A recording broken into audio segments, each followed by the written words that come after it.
আবার বলছি, জনতার দরবারে আর কিছুক্ষণের মধ্যেই আমার সঙ্গে থাকবেন অগ্নি শর্মা, অগ্নিমিত্রা। গত 3 দিন ধরে আপনারা দেখেছেন কিভাবে দাপিয়ে বেরিয়েছেন মেদিনীপুরের বিজেপি প্রার্থী। আমি আসবো সৈকতগিরির কাছে, আলিপুরদুয়ার, কোচবিহার, এসব নিয়ে যখন আলোচনা হচ্ছে, তোমরাই বিভিন্ন সময় বলো যে এই দুটো দলের, তৃণমূল এবং বিজেপির, নাকি কোনো মানুষের জন্য কোনো কর্মসূচি নেই, কিন্তু প্রকল্প নিয়েই তো বলা যায় যে প্রতিযোগিতা হচ্ছে দুজনের মধ্যে।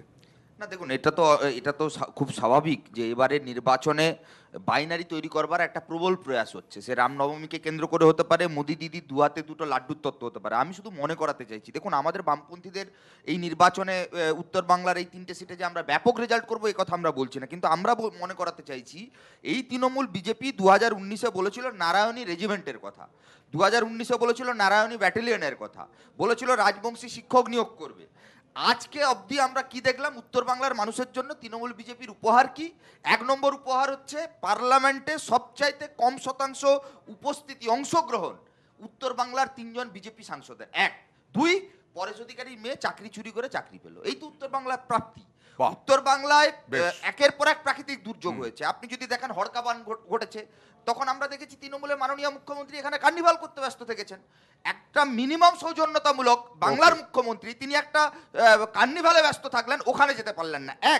নির্বাচনের সময় যেই প্রাকৃতিক দুর্যোগ হচ্ছে, নেতা নেত্রীরা সব হেলিকপ্টার উড়িয়ে চলে যাচ্ছেন। উত্তর বাংলার কথা মনে পড়ে নিশীথ প্রামাণিকের, মনে পড়ে মনোজ টিগ্গার, মনে পড়ে আপনার নির্মল বাবুদের, যারা একবার এমএলএ হয় আবার এমপি হয়, আর উত্তর বাংলার মানুষ 6 মাস অন্তর শুধু প্রথমে ভোট দিয়ে যাবে। তারা শুধু এমএলএ আপনারা বাইনারির অভিযোগ করছেন, আবার এদিকে অভাব অভিযোগের অনেক কিছু অভিযোগ করছেন তৃণমূলের বিরুদ্ধে, বিজেপির বিরুদ্ধে, কিন্তু আপনারা কি করতে পারছেন? এটাই প্রশ্ন করছে রাজনৈতিক মহল। দেখুন, বাইনারির জায়গায় কেন বাইনারি তো আমরা করছি না। বাইনারি বিভিন্ন ক্ষেত্রে যেটা করা হচ্ছে সেটা বাইনারি হচ্ছে। আমরা আমাদের মতো লড়াই করতে পারি। অভাব অভিযোগ করছেন এদের বিরুদ্ধে, তো অবশ্যই তার মধ্যে যারা আপনারা ক্ষমতায় কোথায়? আছে, আমাদের যদি আপনাদের কোনো ভূমিকা অভিযোগ কি? থাকে আমরা তো তার বিরুদ্ধেই করব। কেননা সমস্যা হচ্ছে যে উত্তরবঙ্গের মানে যখনই আমরা কোনো নির্বাচনের সামনে আসি এবং যখনই উত্তরবঙ্গ কথাটা আসে, তখনই অনেকগুলো ভয়ের ব্যাপার আমাদের বাঙালির, বিশেষ করে আমাদের চেতনায় এসে যায়। সেটা হচ্ছে আবার কি বাংলাটা ভাগ হবে? উত্তরবঙ্গের নির্বাচনের কথা বললেই কেন যেন ওই বাংলা ভাগ। কোথায় বিষ্ণুপ্রসাদ শর্মাকে তো সমর্থন করেনি বিজেপি, তাদেরই তো বিধায়ক, তিনি তো নির্দল হয়ে দাঁড়িয়েছেন। কে কখন কাকে সমর্থন করছে, কে কখন করছে না, এটাই তো বোঝা যাচ্ছে না। কে কখন বিজেপি, কে কখন তৃণমূল, সকালে তৃণমূল বিকেলে বিজেপি। যাই হোক, এই কিছুক্ষণ আগে অনন্ত রায়, অনন্ত মহারাজ, যিনি বিজেপির রাজ্যসভা সদস্য, তিনি দিয়েছেন কেন্দ্রীয় স্বরাষ্ট্রমন্ত্রী হবে না কেন্দ্রশাসিত এলাকা। প্রশ্ন করা হয়েছিল যে বিজেপি কি কথা রাখতে পেরেছে, তিনি স্পষ্ট একটা উত্তর দিয়েছেন যে না, বিজেপি কথা রাখতে পারে। কারণ তার কথা রাখেননি, তার কথা রাখেননি। যাই হোক, কেননা তাকে বিজেপি কথা দিয়েছিল, সেই কথা রাখা হয়নি। অতএব বাংলা ভাগ এই কথাটা যেন আর এবারে নির্বাচনে না শুনি। ওকে, আর জনতার প্রশ্ন রয়েছে, আমরা জনতার কাছে যাব। তৃণমূলের উদ্দেশ্যে প্রশ্ন বোধহয় রয়েছে। কার? আমার প্রশ্ন তৃণমূলকে। আলিপুরদুয়ারে যে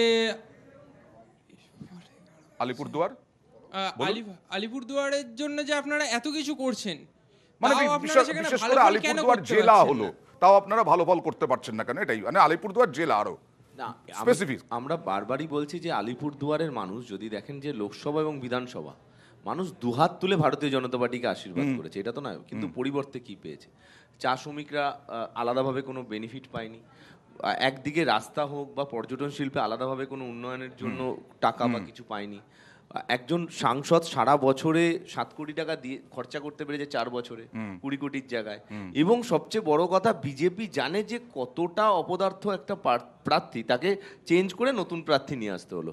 আমরা আলিপুরদুয়ারে কি করেছি? আমরা আলিপুরদুয়ারে যদি আলিপুরদুয়ার শহরটা দেখে থাকেন, চা শ্রমিকদের জন্য আমরা যখন এই সরকার ক্ষমতা এসেছিল 67 টাকা ছিল চা শ্রমিকদের মাইনে মজুরি, আমরা সেটা 250 টাকা করেছি। আমরা এই যে আমরা প্রত্যেককে চা সুন্দরীর প্রকল্পের জন্য বাড়ি হোক বা পাট্টা প্রদান হোক, 13,000 পাট্টা প্রদান করেছি। এই যে প্রত্যেকের জন্য এই কাজগুলো করা মানুষের, এবং পর্যটন শিল্প আলিপুর শহর থেকে বেরিয়ে রাজাবাদখা থেকে আরম্ভ করে জয়ন্তী অবধি, আপনারা 21-এর থেকেও ভালো ফল করবেন বলে আশাবাদী। মানুষ বুঝতে পারছে এইবার আর ওই বিজেপির প্রতি প্রশ্ন রয়েছে জনতার। অর্চনাদির উদ্দেশ্যে প্রশ্ন নিয়ে আমি একদম এই অভাব অভিযোগগুলো নিয়ে সব আসবো। আপনারা কি জলপাইগুড়ি নিয়ে চিন্তায় রয়েছেন?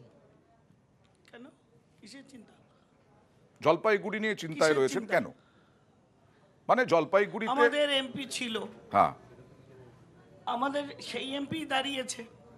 আমাদের নরেন্দ্র মোদী যেভাবে পাহাড়ের উন্নয়ন করেছেন, সবচেয়ে বড় কিন্তু হলো- জলপাইগুড়ি তো না, না, ধূপগুড়ি তো মহকুমা করে শুনুন, দিয়েছে। শিলিগুড়ির ওপরে যে কটা লোকসভা কনস্টিটিউয়েন্সি আছে, সেখানে মেইন প্রশ্ন হলো উন্নত মানের রাস্তাঘাট, যোগাযোগ।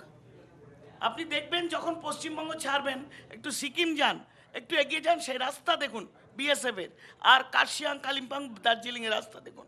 আজকে নরেন্দ্র মোদী 4 লেন রাস্তা, না, আমার কথা হাজার ক্রোর মানুষ দেখছে, পাহাড় আমার দেখছে, প্রশ্নটা একটু, বন্ধ চা ধূপগুড়িকে কারখানা, মানুষ অভিষেক দেখছে, বন্দ্যোপাধ্যায়, মমতা বন্দ্যোপাধ্যায় উন্নয়নগুলো প্রতিশ্রুতি দেখছে। দিয়েছিলেন ধূপগুড়িকে মহকুমা করে দেবেন, মহকুমা করে দিয়েছেন উপনির্বাচনের পরে। এখান থেকে তাহলে তো তাদের এদের কোনো প্রশ্ন। চিন্তাই নেই, তাহলে তো তাদের একটাই কাজ, উদয়ন গুহকে যে কারণে আজকে ঘরে ইলেকশন কমিশন বন্ধ করে রেখেছে, না, বন্ধ করে রাখেনি। হ্যাঁ, বলুন। হ্যাঁ। বিধানসভার মধ্যে রেস্ট্রিক্ট করে রেখেছেন। আমি ভুল বললাম?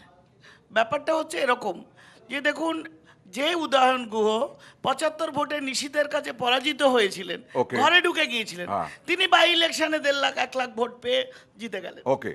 তো যে প্রসেসে তিনি জিতেছেন, মানুষ সে ভোটটা আপনি দিতে যখন পারে না, উদয়ন গুহর প্রসঙ্গ এবং তুললেন, তৃণমূল উদয়ন গুন্ডাগর্দি গুহর করে প্রসঙ্গই যখন তারা তুললেন, তারা এই তারা দুদিনে একটা বোম, বিরাট গল্প বন্দুক, হয়ে গেল। বারুদের ব্যবহার করে অর্চনাদি, তারা- দুদিনে একটা বিরাট গল্প হয়ে গেল উদয়ন গুহকে নিয়ে। উদয়ন গুহকে ঘরবন্দি করে রাখার জন্য বিজেপি জেলা নেতৃত্ব আবেদন না, করলো। National নিশীথ প্রামাণিক Human Rights তিনি তাকে- নির্বাচন কমিশনে, তাকে প্লিজ অর্চনাদি, দাগি আসছি criminal আসছি বলেছে। অর্চনাদি, আসছি। উদয়ন গুহকে। নিশীথ প্রামাণিক তিনি চিঠি দিলেন যাতে তিনি বুথ থেকে না বেরোতে পারেন, বুথ এলাকা থেকে। কিন্তু একটা দ্বন্দ্ব রয়ে গেল আজকে সন্ধ্যেবেলা নির্বাচন কমিশনের নির্দেশ নিয়ে। নির্বাচন কমিশন নাকি তাকে বলেছে একেবারে বিধানসভা এলাকায় থাকার জন্য, এটা নিয়ম, বিধানসভা এলাকাতেই থাকতে হবে, কিন্তু কোথাও বুথের এলাকা ছাড়ার নির্দেশ দেওয়া হয়নি, না ছাড়ার নির্দেশ দেওয়া হয়নি। আর উদয়ন গুহ নিজে বলছেন যেখানে খুশি তিনি যেতে পারেন, যেখানে খুশি তিনি যাবেন, এবং বুথে নয় ওই এলাকাগুলো ঘুরবেন 7টা বিধানসভায়। দেখুন।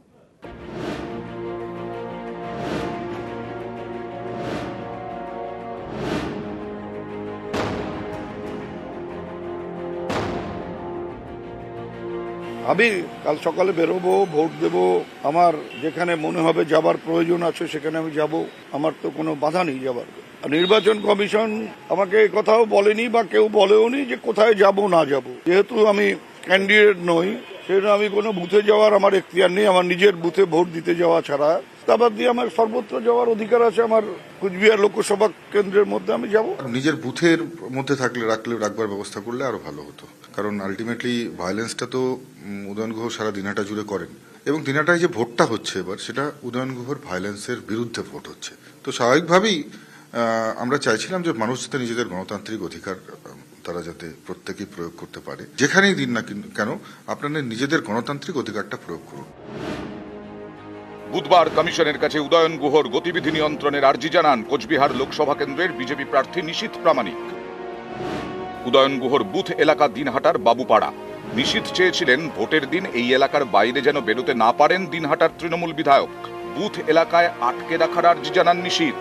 জেলা বিজেপির দাবি তোলে উদয়নকে গৃহবন্দী করার। এর পাল্টা সুর চড়ান উদয়ন গুহ। পারলে আমাকে গৃহবন্দী করুক, কত ধানে কত চাল বুঝতে পারবে, বা ভোটের ফলাফল যখন বেরোবে তখন বুঝতে পারবে যে মানুষ এটাকে কিভাবে গ্রহণ করছে। এদিন নাকি কমিশন উদয়ন গুহকে সতর্ক করে দেয়। বলে দেওয়া হয় ভোটের দিন নিজের বিধানসভা এলাকার বাইরে বেরোতে পারবেন না উদয়ন গুহ, যদিও তেমন কোনো নোটিশ পাননি বলে দাবি উদয়ন গুহর। আমি কাল সকালে বেরোবো, ভোট দেব, আমার যেখানে মনে হবে যাবার প্রয়োজন আছে সেখানে আমি যাব, আমার তো কোনো বাধা নেই যাবার। আর নির্বাচন কমিশন আমাকে এই কথাও বলেনি বা কেউ বলেওনি যে কোথায় যাব না যাব। যেহেতু আমি ক্যান্ডিডেট নই, সেটা আমি কোনো বুথে যাওয়ার আমার এখতিয়ার নেই, আমার নিজের বুথে ভোট দিতে যাওয়া ছাড়া। তারপর দিয়ে আমার সর্বত্র যাওয়ার অধিকার আছে, আমার কুচবিহার লোকসভা কেন্দ্রের মধ্যে আমি যাব। রাজভবন থেকে একটা কাজ করতে পারেন যে আমাদের দুজনকে বাড়ির বাইরে বসিয়ে রেখে আমাদের বাড়ি দুটো একেবারে সেন্ট্রাল ফোর্স দিয়ে তল্লাশি করা হোক। যার বাড়ির থেকে কোনো অবৈধ অস্ত্র, টাকা বা কোনো সমাজ বিরোধী কারো বাড়িতে পাওয়া গেলে তাকে সাথে সাথে অ্যারেস্ট করা হোক। আমি রাজি আছি। নিশীথ প্রামাণিক কি রাজি আছে? উদয়ন গুহ কি করলো না করলো সেটা নিয়ে আমার ভাববারও সময় নেই। উদয়ন গুহ একজন অ্যান্টি সোশ্যাল এলিমেন্টস। ৭৪ বছর বয়সে উনি গুন্ডা। ৯৮-তে তৃণমূল কংগ্রেস তৈরি হয়েছে। তৈরি হওয়ার পর উত্তরবঙ্গের যে প্রথম শহীদ তৃণমূল কংগ্রেসের রতন বর্মন, তার 1 নম্বর আসামি উদয়ন